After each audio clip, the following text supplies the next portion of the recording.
உன் ராஜ்யமும் உன் ராஜ்ய ஆசனமும் அது என்றென்றைக்கும் தேவனுக்கு முன்பதாக நிலைத்திருக்கும். ஆமென் சொல்லலாமா? இங்க 3 காரியங்களை அந்த நாத்தான் தீர்க்கதரிசி ராஜாவாகிய தாவீதுக்கு அறிவிக்கிறான். தாவீதுக்கு மிகவும் மிகவும் அந்த வாஞ்சையா இருந்தது, ஆசையா இருந்தது. Very much eager.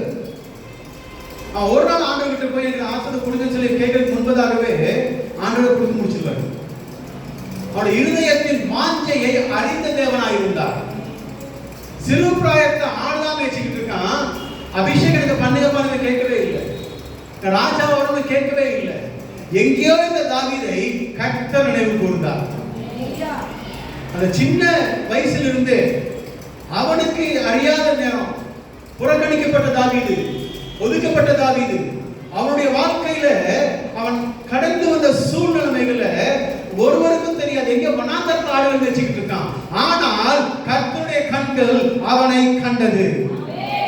அன்றைக்கு ஆடுகளுக்கு பின்னால திருந்திருந்த தாவீதை கர்த்தர் அழைத்தவர் இன்னைக்கு ஒரு அரசனாக்கினார்.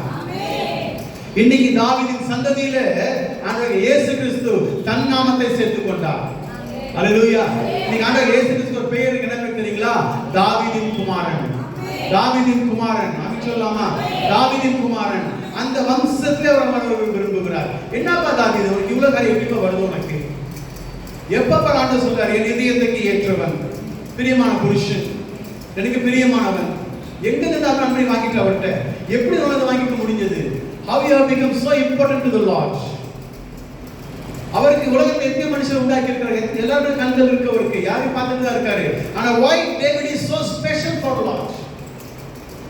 காத்துக்கிட்டு இருக்க ஆண்டவர் சொல்றாரு, ஒரு தேவ மனுஷன் அனுப்பி சொல்றாரு, போய் சொல்ல அவங்ககிட்ட அவனுடைய வீடு, அவனுடைய ராஜ்யம், அவனுடைய சிங்காசனம் அது என்றென்றைக்கும் அது நிலைத்திருக்கும், அது ஸ்திரப்படும், அது ஒரு நாளும் அசைக்கப்படாது.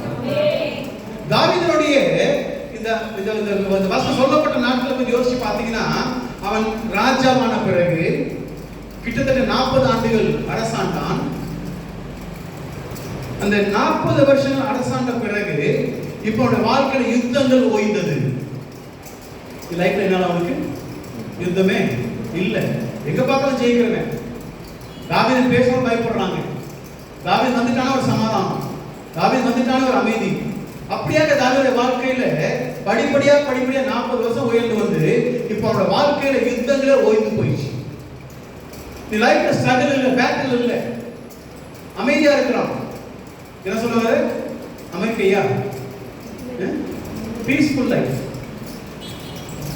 அப்படியா இருந்த தாவீது அவனுக்கு கேதார் விருட்சங்களாலே ஒரு வீடியோ உண்டு பண்ணி அதில் தங்கி இருக்கிறான். ஆனால் ஒரு நோ பீஸ். ஒரு வார்த்தை மீண்டும் சொல்ல விரும்புகிறேன். தாவீதுடைய வாழ்க்கையில வெளிப்பிரகாரமா பார்க்கும்போது சக்சஸ்ஃபுல்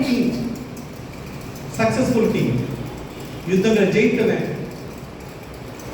ராஜா பார்த்த பயப்படுவாங்க. இஸ்ரவேலுக்கு ராஜா, துதிக்கிற மனுஷன், நல்ல ராகம் தெரிஞ்சவன், ஜெபிக்கிறவன், தீர்க்கதரிசி, பரலோக வாஞ்சை உள்ளவன், தேவனுக்கு பிரியமா இருக்கிறவன். இவ்வளோ இருந்த போது கூட அவனுக்குள்ளே ஒரு மைனஸ் இருந்துச்சு. என்ன மைனஸ் கேட்டீங்கன்னா, நாங்க அவனுக்கு பாவத்தை பத்தி சொல்ல வரல. வெளி தோற்றத்துல உலகத்தை ஜெயிச்சவன், மனுஷர்கள் அதிகாரம் உள்ளவன், எங்கேயுமே அவனுக்கு ஒரு பெரிய அதிகாரம் ஒரு கனவு கொடுக்கப்பட்டிருந்தது. ஆனால் சொந்த வீட்டுல தாவீது மிகவும் அற்பமாக எண்ணப்பட்டவன். மகன்கள் அவனை தகப்பனாக ஏற்றுக்கொள்ள அப்சலோமுக்கும் தாவீதுக்கும் அடிக்கடி ஒரு போராட்ட சண்டை. அவனோட மனைவி அவனை ஆவணங்களை பார்த்து சொல்றான், ராஜா எப்படி ஆவணம் போடல, துணியை நீ கட்டிட்டு இப்படி சுத்திட்டு ஆடிக்கிட்டு இருக்கியே. அநேக நேரங்கள்ல முக்காடு போட்டு செருப்பு போடுற டைம் இல்லாம தன் அரண்மனை விட்டு ஓடி போனவன் தான் தாவீது.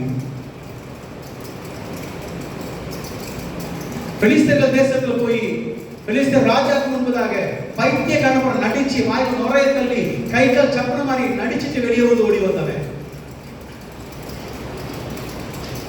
அவனோட வாழ்க்கையில அவனுக்கு அநேக நேரங்கள்ல அநேக சூழ்நிலைகள்ல அவன் உடைக்கப்பட்டவனாக இருந்தான்.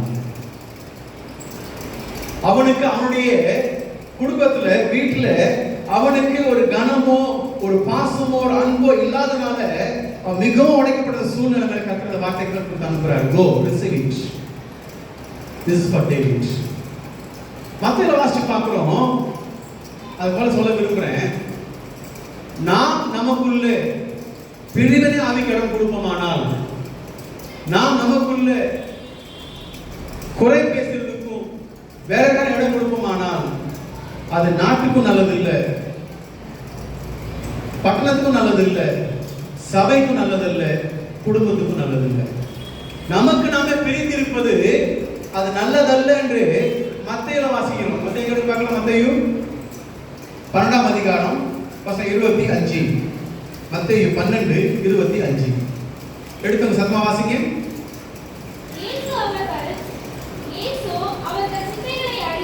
இயேசு அவர்கள் சிந்தைகளை அறிந்து அவர்களை நோக்கி தனக்கு தானே விரோதமாய் பிரிந்திருக்கிற எந்த ராஜ்யமும் பாழாய் போகும். முதல்ல கவனிச்சுக்கீங்க, பிரிவினை என்ன கொண்டு வருது? when you are being separated, when you are being neglected, ஒரு ராஜ்யம் தனக்குள்ளே பிரிந்திருந்தால் என்ன நடக்கும் சொல்லு பார்க்கலாம். வசனம் சொல்லுது, பாழாய் போகும். மேலும் தனக்கு தானே விரோதமாய் பிரிந்திருக்கிற எந்த பட்டணமும் எந்த வீடும் வந்துச்சா எதுங்க நிலைக்க மாட்டேங்குது. வாக்குத்தத்தம் கொடுக்கிறார், ஒரு வீடு ஸ்திரப்பட்டு நிற்கும். ஆனா வசனம் சொல்லுது, அங்க பிரிவினை ஆவிகள் இருக்குமானால், ups and downs, Neeya Naana, நீங்க ஒருவர் பேசாம இருக்கும்போது, ஒருவர் நீங்க ஏற்றுக்கொள்ளாம இருக்கும்போது, நீங்க தள்ளி விடும்போது, தூரமா இருக்கும்போது, அங்க ஆண்டவர் சொல்றாரு பாழா போகும். Don't give room for separation. இது பிசாசுடைய தந்திரம். நீங்க ஒருவரோட பேசிக்கொள்ளாதபடிக்கு, ஒருவரோட முகத்தை பார்க்க கூடாதபடிக்கு, நீங்க ஏதோ சண்டை போட்ட மாதிரி வீட்டில் இருக்கிறதுனால தான் பிசாசு சொல்றான், நான் இங்க என்ன செய்வேன்னா இந்த நிலையில் இருக்க விட மாட்டேன்.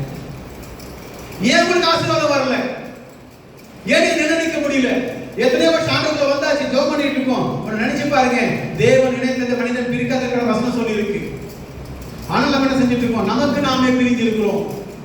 நமக்கு நாமே பிரிவினை ஆவி கடன் கொடுத்துக்கிட்டு இருக்கோம். நமக்கு நாமே பெரியவங்க சின்னவங்க பேசிக்கிட்டு இருக்கோம். தயவு செஞ்ச நாள் ஆண்டவர் முதல் வார்த்தை, நீ ஆசீர்வாதத்தை சுதந்திரிக்க வேண்டுமானால் உனக்குள்ள பிரிவினை ஆவி எடுத்து போடுங்க. பெற்றோருக்கும் பிள்ளைகளுக்கு கணவன் மனைவிக்கும் இன்னும் குடும்பத்தில் மற்ற நபரோடு கூட நமக்கு இருக்கிற பிரிவினை ஆதிகள் பிசாசுடைய தந்திரம். எப்படி ரெண்டு பேர் சண்டை போடுறீங்கன்னு நினைச்சுக்கீங்க, அங்க நீங்க சண்டை போட ஏதோ குட்டி பிசாசு வீட்டுக்குள்ள வந்துருச்சு, ஏதோ தந்திரம் சுத்திக்கிட்டு இருக்கான்.